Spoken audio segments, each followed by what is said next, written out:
예, 스미더스의 정분실 11월 28일 두 번째 편 시작합니다. 오늘 첫 번째 뉴스는요. 11월 28일 날 오전 10시에 나온 뉴스입니다. 장마당 영상 올려주세요. 북한 유튜브로 체제 홍보하는데 막을 방법이 없다. 라는 제목으로 나온 뉴스고요. 미국 때문에 화나는 건 이해합니다. 남한도 화납니다. 장마당 영상 많이 올려주세요. 지난 22일 유튜브 붉은 별 채널에 올라온 30분 분량의 북한 뉴스 영상에 올라온 댓글입니다. 달린 댓글입니다. 붉은색 상의와 검은색 치마를 입은 앵커가 진행하는 뉴스는 협동농장에서 북한 주민들이 김일성, 김정일의 동상에 참배하는 모습을 담았습니다. 이 영상에는 언제나 잘 보고 있다. 주체 사상을 빼면 북한도 인간미가 있다는 등의 댓글이 달렸다고 합니다. 현재 북한 포털 사이트 내나라가 운영 중인 유튜브 채널 붉은별 TV 2017년 10월에 개설된 해당 채널은 구독자가 5,600명에 달합니다. 저보다 11배 더 많네요. 예, 어떤 나라가 운영하는 채널인데 저보다 스미더스의 정문실보다 딱 11배 더 많다. 제가 560명 정도 되거든요. 근데 이제 북한에서 운영한 채널은 5,600명이다. 부럽네요. 아무튼 북한의 조선중앙TV, 붉은별TV 등 유튜브 채널 등을 자신들의 체제 선전에 활용하고 국내 네티즌들은 어떤 검열이나 인증 없이 영상을 접하고 있는 것으로 확인됐습니다. 국내에서 인터넷을 통해 조선중앙TV 등에 접속할 경우, 사이트를 접속할 경우에 경찰청을 통해서 위에 사이트로 분류돼서 차단이 되고 있습니다. 이런 북한 쪽 사이트 외에 또 성인, 핑크빛 채널들 이런 것들을 인터넷 홈페이지를 접속하려고 하면 예의 그렇듯이 경찰청의 위에 사이트 관련 화면이 뜨면서 접속이 차단되죠. 그러나 유튜브는 이런 제재의 사각지대에 있는 것입니다. 왜냐하면 이제 유튜브라는 어떤 시스템 내에 이런 영상이 올라오는 거니까 이건 차단할 수가 없는 겁니다. 유튜브에는 현재 여러 북한 채널이 운영되고 있습니다. 지난 4월에 개설된 조선중앙TV 채널은 자력갱생, 계급투쟁 등 자신들의 체제를 선전하는 영상이 하루 평균 5개에서 6개 정도 올라오고 있습니다. 구독자는 한 1,900명 정도 되고요. 지난달 개설된 붉은별 TV 라이브 같은 경우에는 이제 2014년 1월에 개설돼가지고 600여 개의 영상이 업로드되어 있고요. 인민조선 등 유튜브에는 여러 개 북한 대외 선전 채널이 검색되기도 합니다. 현행법을 엄격하게 적용할 경우에 이런 것들은 모두 다 국가보안법 위반에 해당되기 때문에 차단 대상입니다. 그러나 방금 말씀드렸다시피 유튜브는 차단을 할 수가 없죠. 그래서 사실상 이게 이제 채널 자체를 없애지 않는 한 유튜브를 차단하는 것은 안 됩니다. 그래서 경찰청에서도 고민이 많은데 구글 쪽과 상의 중이다라고는 하고 있는데 너무 심한 내용이 올라올 경우에는 해당 채널에 제재를 가하는 방법을 고민하고 있는데 과연 이제 미국 회사인 구글이 그걸 해줄 것인가? 그건 또 별개의 문제죠. 왜냐면 아시다시피 우리가 이제 구글하고 별로 사이가 좋지 않습니다. 우리나라 정부 같은 경우에는. 왜냐면 구글 지도가 필요한 지도 정보, 지리 정보를 우리가 이제 제공을 하지 않았기 때문에 구글 맵 같은 경우에는 한국에서는 거의 활용이 안 되고 있거든요. 여러 가지 군사 정보 문제도 있고 해서 이제 저희가 제공을 안 한 건데 이런 문제 때문에 사실 협조 관계가 그렇게 긴밀하다고 볼 수는 없습니다. 청와대라든지 누구나 다 위치를 아는 청와대나 누구나 다 위치를 아는 국정원 같은 경우에 네이버나 이제 다음 지도로 검색을 해보면 청와대는 잘 안 나옵니다. 지도상에 다 녹색으로 표시가 되어 있고요. 국정원도 거의 그렇게 잘 안 나옵니다. 그런데 구글 지도로는 구글어스나 구글 지도를 검색을 해보면 어느 정도까지 나옵니다. 구글은 그만큼 상대를 가리지 않고 다 공개해준다 이런 의미겠죠. 하여튼 이렇게 막을 수 없는 것들이 유튜브 채널로 많이 나오고 있기 때문에 정보가 고민이 많다는 거고요. 사실 근데 그렇게 채널이 또 열려 있으니까 저도 이런 방송을 하는 거겠죠. 이건 어차피 양날의 칼이라고 보시면 되겠습니다. 반면 그런 유튜브로 또 이제 음모론을 생산하시는 분이 한 분 계시죠. 알릴레오라는 채널을 통해서 음모론 생산하시는 유시민 씨. 그 유시민 씨에 대해서 최근에 진중권 선생님께서 많은 공격을 하고 계십니다. 물론 이제 이거는 가만히 있는데 공격하는 게 아니고 유시민 씨가 먼저 시비를 걸었기 때문에 진중권 씨가 거기에 반격을 하는 거고요. 혹자들이 이런 말씀 하십니다. 엊그제 참 그 사시연대기 녹음 가서도 그런 얘기를 들었는데, 진중권 씨가 요즘 하는 얘기를 가만 보고 있으면 예전에 스미더스가 한 얘기하고 똑같다, 이런 얘기를 하시거든요. 근데 이건 똑같을 수밖에 없습니다. 왜냐하면 지식인이라면 조국 씨라든지 유시민이라든지 이런 사람들이 하는 행태를 보고 똑같은 반응이 나올 수밖에 없는 겁니다. 지식인이라면. 그런 측면에서 스미더스도 진중권 같은 진보다, 이렇게 보시면 되겠습니다. 다만 진중권 씨의 개인적인 어떤 토론 스탠스라든지 이런 것들은 이런 약간 싸가지 없고 얍삽한 거는 제가 별로 좋아하진 않습니다. 하지만 그 정의감만큼은 존중한다, 말씀드리고요. 그래서 진중권 씨가 유시민 씨한테 뭐라고 했냐 소개를 해드리면, 최근 동양대를 그만둔 진중권 전 교수가 유시민 노무현재단 이사장을 향해서 음모론을 생산 판매하고 있다며 직격탄을 날렸습니다. 진중권 전 교수는 26일 자신의 페이스북에 노무현재단의 유튜브 방송인 유시민의 알릴레오를 직접 언급하면서 우리 사회에는 음모론 생산을 판매하는 대기업이 둘 있다. 하나는 유시민의 알릴레오, 다른 하나는 김어준의 뉴스공장이라면서 이 두 기업은 매출액이 상당한 것으로 안다. 돈을 많이 벌고 계시죠, 실제로. 후원도 많이 받고요. 그만큼 우리 사회에 그들이 생산하는 상품에 대한 강력한 니즈가 있다는 얘기다. 이어 유시민의 꿈꿀레오와 김어준의 개꿈공장은 일종의 환타지 산업, 즉 한국판 마블 혹은 성인용 디즈니랜드라고 꼬집었다고 합니다. 성인용 디즈니랜드는 뭐 조금 성격이 다른 게 있을 것 같은데, 사실 성인용 디즈니랜드는 마사오님 같은 분이 운영을 하셔야 된다고 생각을 합니다. 저는 마사오님이 잘 됐으면 좋겠고요. 제가 많은 돈을 벌면 꼭 마사오님에게 투자를 할 겁니다.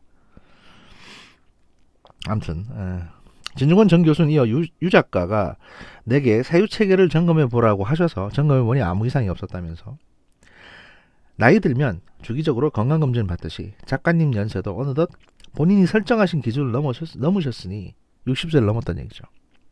한번 점검을 받아보시는 게 좋을 듯하다. 아울러 혹시 본인이 자신의 신념과 달리 아직도 사회에 책임을 지는 위치에 계신 것은 아닌지 살펴보시길 바란다, 라고도 했습니다. 일종의 디스를 날린 거죠. 품격 있게. 선비들은 이렇게 싸웁니다.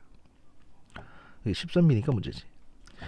이는 유시민 이사장이 지난 24일 유튜브 방송에서 진중권 교수 스스로 자신의 논리적 사고력이 10년 전과 비교해 얼마나 감퇴됐는지 자가진단 해봤으면 한다고 한 것을 맞받아치는 동시에, 유시민 이사장이 2004년 한 강연에서 60대가 남으면 내가 썩습니다. 그래서 나는 60대가 되면 가능한 한 책임 있는 자리에 가지 않겠다고 그렇게 생각하고 있습니다. 고 했다가 논란에 휩싸였던 것을 언급한 것으로 보입니다. 유시민 이사장이 최근 주장한 노무현 재단과 본인 유시민 씨 개인 등의 계좌에 대한 검찰의 계좌 추적 의혹을 제기한 것과 관련해서 진중권 전 교수는 유시민 작가의 계좌 추적 해프닝에서 진정으로 걱정스러운 것은 그를 지배하는 어떤 사유의 모드라면서, 사유의 모드,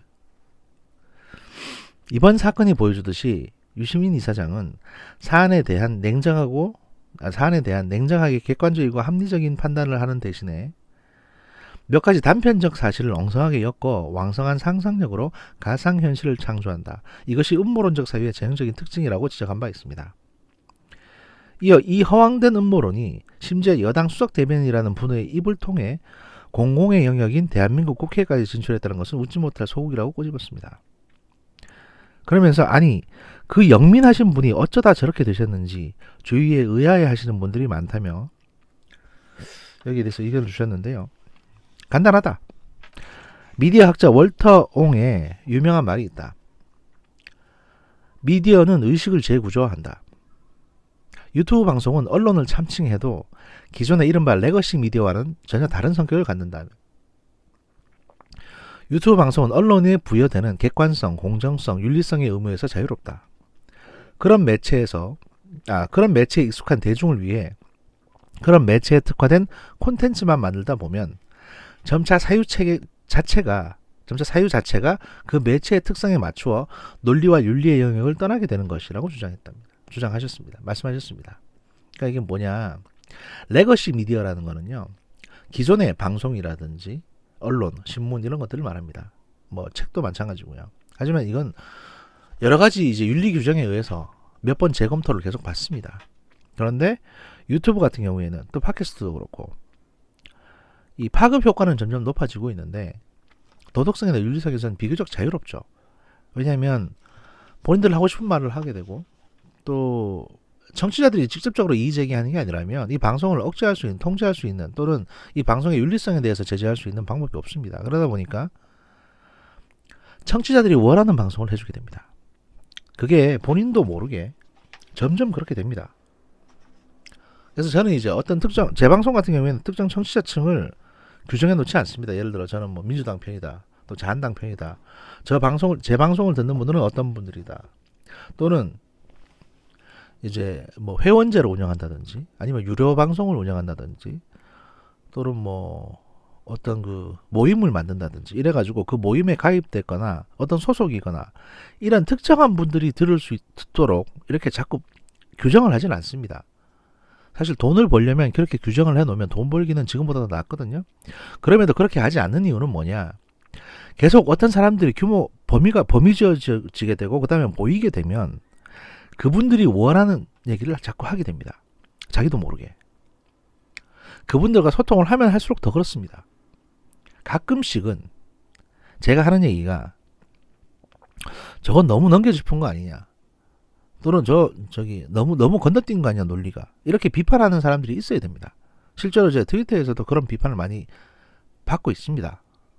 대부분 악플러들이지만 그런 악플이 가끔씩은 저를 돌아보게 하거든요. 실제로. 근데 좋다 잘한다 이 방송을 보고 나면 하루가 개운해집니다라는 그 뉴스 공장이나 또는 이동영 씨의 방송이라든지 유시민 씨 알릴레오에 달려있는 그런 댓글들을 계속 참고를 하다 보면 그 사람들이 원하는 얘기를 해줘야지, 그 사람들이 기운 나는 얘기를 해줘야지, 이렇게 방송 방향이 또는 생각의 방향이 그렇게 가버립니다. 유시민 씨나 김어준 씨나 그렇게 빠져버린 거죠. 이게 단순히 청취자의 원하는 니즈만 충족해 주는 게 아니라 자기들이 생각하고 있는 또는 자기들의 후원자 또는 자기들과 가까운 정치인들이 고민하고 있는 정치적인 미래에 맞춰서 방송 내용을 전파해 주는 일이 생기는 겁니다. 그런 것들을 계속 경계해야 한다. 이런 취지로 이제 진중권 씨가 말씀하시는데요.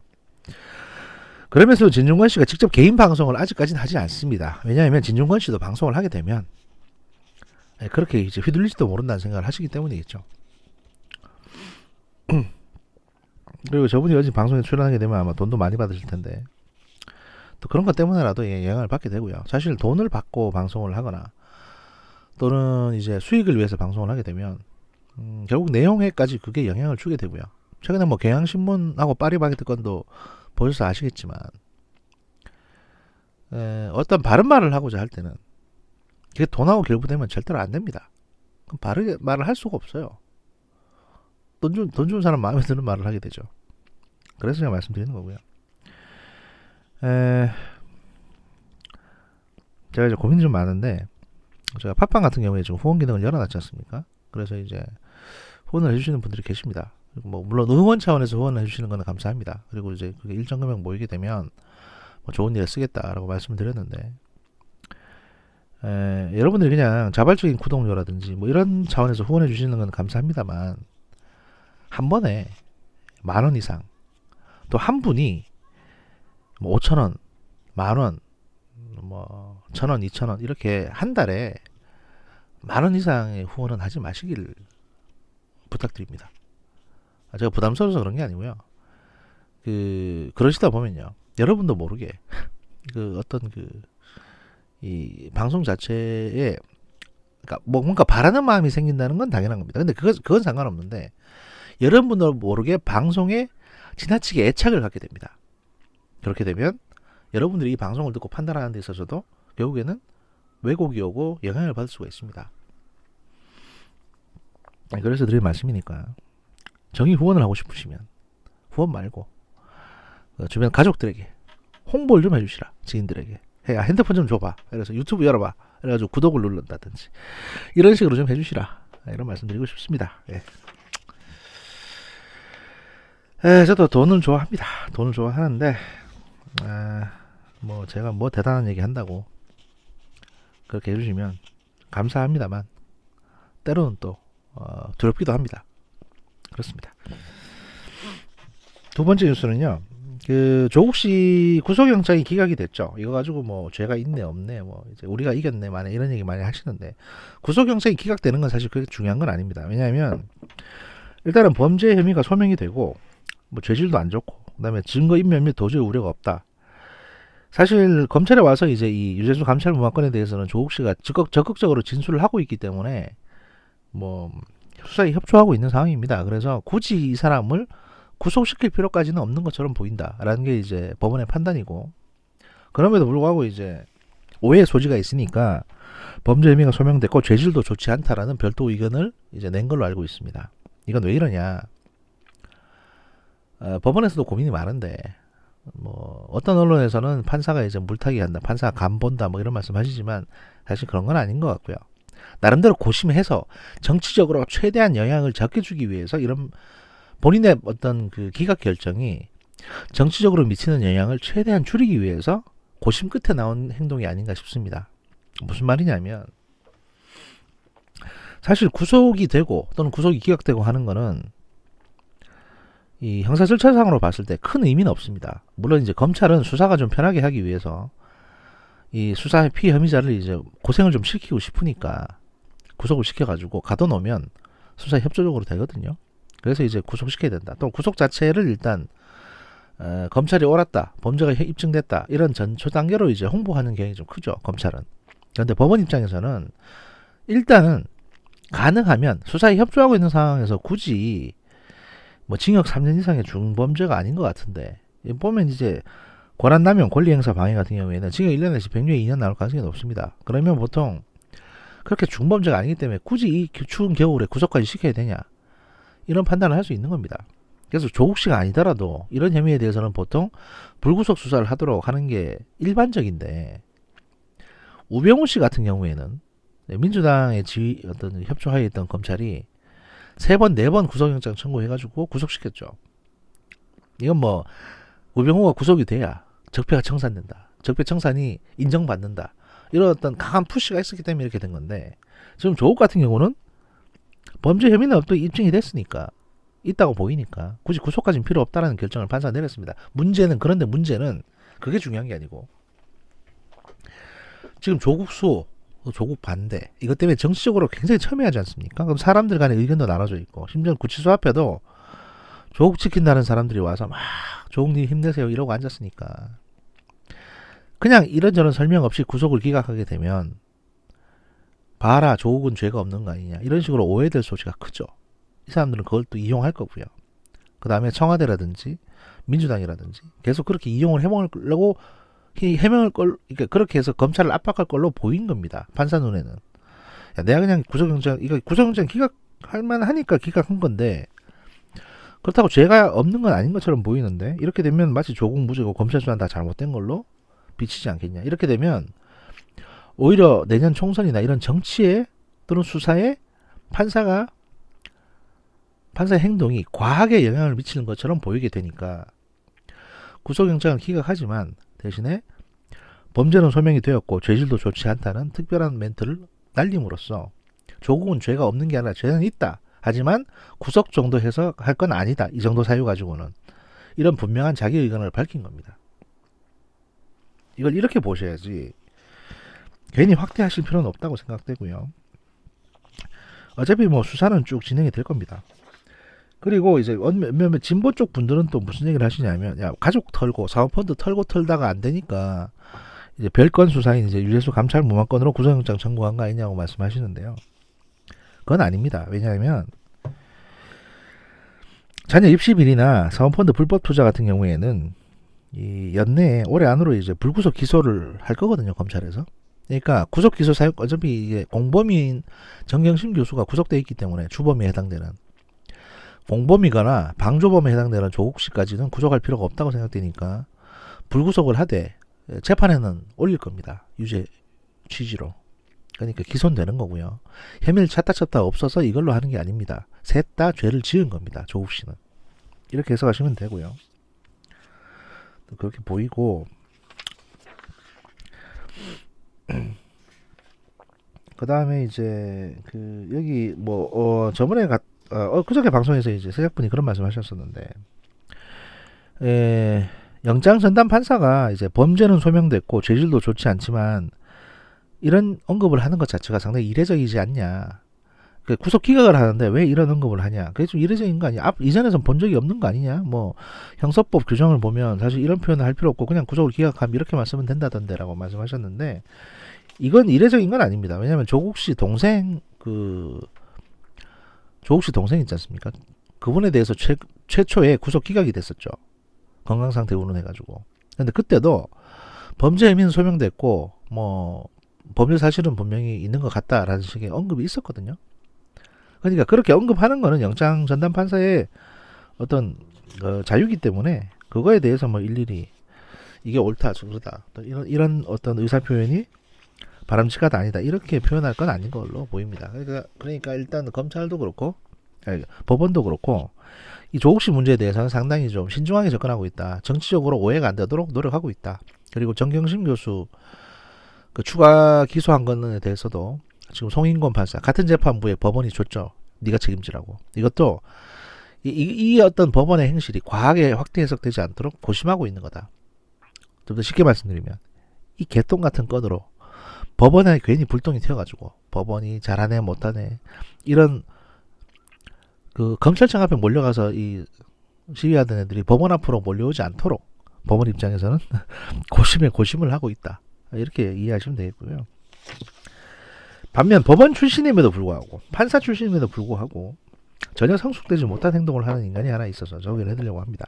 박범계 씨가 바로 그런 사람인데요. 2019년 12월 28일 10시에 나온 뉴스입니다. 박범계 왈 조국이 지켜달랬는데 연수원 동기 윤석열 형 서운하다 이렇게 말했다는 겁니다. 이거를 어디서 얘기했냐? 국회 본회의장에서 본인이 필리버스터 하면서 이딴 소리를 하신 거죠.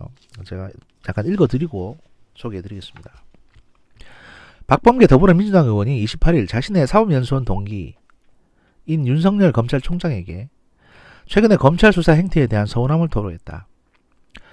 공수처 설치법 관련 필리버스터의 7번째 발언자로 단상에 올라 찬성 토론을 진행한 박 의원은 토론 말미에 마지막으로 제가 드리는 말씀은 윤 총장에 대한 이야기라며 윤 총장을 향한 발언을 이어갔다.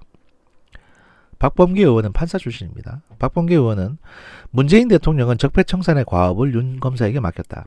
그리고 윤 총장은 윤석열 표 수사를 하고 있다. 서운하다. 대단히 서운하다. 섭섭하다. 대단히 섭섭하다. 윤 총장을 헌법주의자라고 소개한 박범계 의원은 과잉 금지의 원칙과 비례성의 원칙은 윤 총장이 자주 이야기하는 헌법상의 원리라며 언제나 빼어들고 있는 수사의 칼, 눈도 귀도 없는 수사의 칼은 윤 총장이 신봉하는 헌법상의 원리와 어울리지 않는다고 지적했답니다.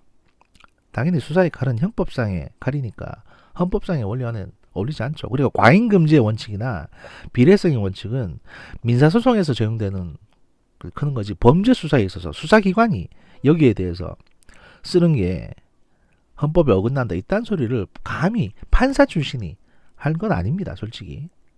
어쨌든 이건 이렇고요.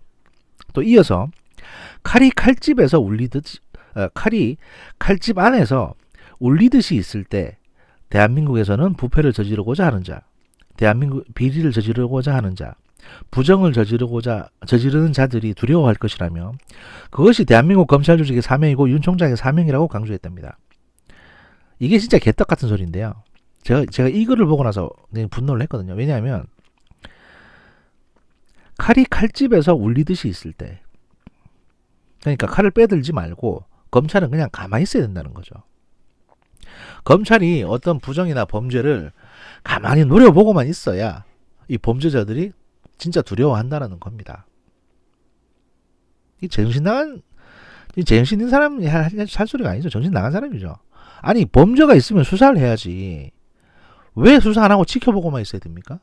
뭐 말 같지 않은 소리를 이거는 진짜 이 사람이 과연 박범계 의원이 과연 판사 출신인지가 의심스러운 발언입니다. 솔직히 말씀드리면.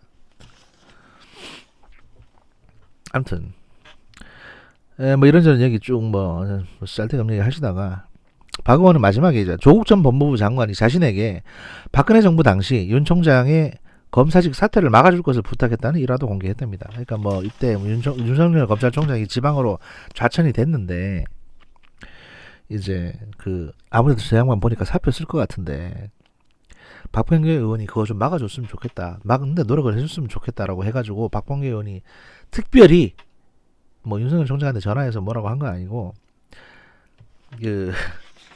박범계 의원이 뭘 했냐면요. 조국 씨가 이렇게 부탁을 하니까 박범계 의원이 자신의 페이스북에 윤 총장의 사표를 만료하는 글을 쓰고자 한다라고 얘기를 했답니다. 그랬더니 이제 조국 교수는 이왕 쓰는 김에 정말 자세하고 단단하게 그리고 호소하듯이 써주면 좋겠다고 간곡히 부탁을 했답니다. 그래서 이제 윤 검사가 사표를 절대로 내서는 안 된다는 절절한 글을 윤석열 형으로 시작되는 문장을 만들어가지고 박범계 의원이 박범계의 개인 페이스북에 올렸고 조국 교수는 그걸 다시 리트윗을 했다라는 겁니다.